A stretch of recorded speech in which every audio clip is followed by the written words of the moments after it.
आधुनिक होते बाजार ने पारंपरिक चीजों पर ग्रहण लगा दिया है।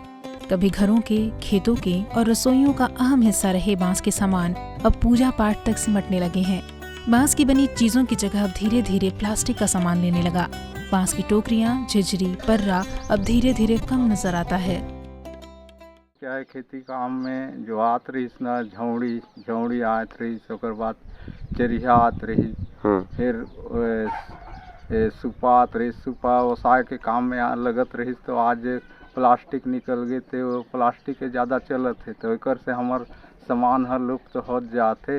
और ये का कहते छोटे छोटे झिंझरी वगैरह जो बनाते रहे तो वो भी अभी प्लास्टिक का निकल गए, तो लुप्त हो गए। मतलब लगभग कहीं देते 800-900 सामान लुप्त हो गए।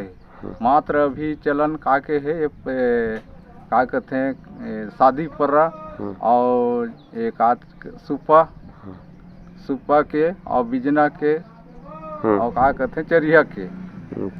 4-5 सामान है चलत है अभी। विरोधाभास ये है कि बांस शिल्प भले ही आपका ड्राइंग रूम सजा रहा हो, होटलों, रेस्टोरेंट में ग्रामीण परिवेश जैसी फीलिंग देने के काम आ रहा हो, लेकिन हर साल फसल बुआई और कटाई के समय गुलजार रहने वाला बाजार सूना सूना दिखता है। सीमित खरीदी के बाद इसे बनाने वाले हाथ इस काम से किनारा कर रहे हैं। बांस बस्तर के आदिवासियों की आजीविका के प्रमुख साधनों में से एक है, लेकिन प्लास्टिक ने इस पर भी नजर लगा दी है। हमको बराबर लाभ नहीं मिल रहा है ना। अपन मतलब जो हमार खेती सबसे खेती बोले तो फिर अपना बांस है, बोले तो मसोड़ बोले जाते है ना। तो यहाँ से हमरा बराबर हमरा बांस भी नहीं मिले अभी। ओकर बाद फिर हमान ऐसे गांव से जंगल मतलब पहाड़ी में भी नहीं है। कांकेर मुख्यालय से 15 किलोमीटर की दूरी पर पारधी जनजाति के लोग रहते हैं। भवन नेताम कहते हैं कि भले ही दूसरे कामों में बांस का सामान खरीदना लोगों ने कम कर दिया हो, लेकिन आज भी आदिवासी देवी देवताओं की पूजा में बांस से बने सामान का ही इस्तेमाल होता है।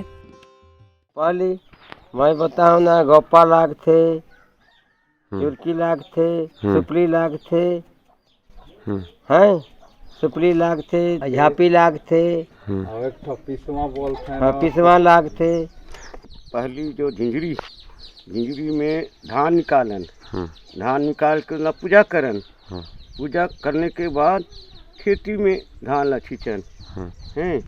तभी हमार असली पूजा ही बांसिज की हैं।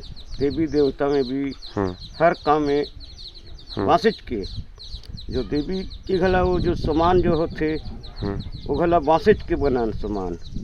अभी तो प्लास्टिक के निकली, तो फिर प्लास्टिक में सब धरते। लोगों का बांस के प्रति झुकाव कम होने का कारण ये भी है कि ये कम दिन तक चलते हैं। खलिहानों में उपयोग की जाने वाली टोकरी और सूपा की बुनाई एक साल में कमजोर पड़ने लगती है। यही स्थिति सफाई के लिए काम आने वाली झाड़ू के साथ भी है। बंधाई कमजोर होने की वजह से इनकी कड़ियां बिखरती हैं और इसलिए भी शायद प्लास्टिक का बना सामान इनकी जगह ले रहा है। तामेश्वर सिन्हा, ETV भारत, कांकेर।